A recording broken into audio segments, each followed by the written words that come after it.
অন্তত আজই হয়েছেন বা আগে থেকে কথা হচ্ছে যে সম্ভবত এই শিরিন শারমিন চৌধুরীর মাধ্যমে আওয়ামী লীগকে পুনর্বাসিত করা হবে বা আওয়ামী লীগ আবার মাঠের রাজনীতি করবে।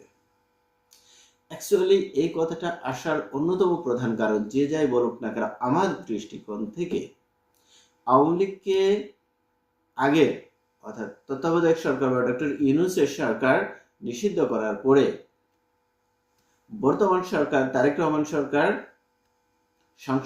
সংসদের যে অধ্যাদেশের মাধ্যমে আওয়ামী লীগকে নিষিদ্ধ করা হয়েছিল সেই অধ্যাদেশকে আইনে পরিণত করছে, অর্থাৎ আওয়ামী লীগকে আইনগতভাবে নিষিদ্ধ করা হয়েছে।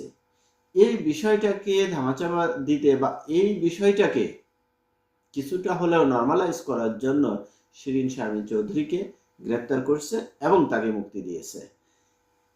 কখনোই বিএনপি আওয়ামী লীগকে পুনর্বাসিত করবে না বা করার চিন্তাও করবে না।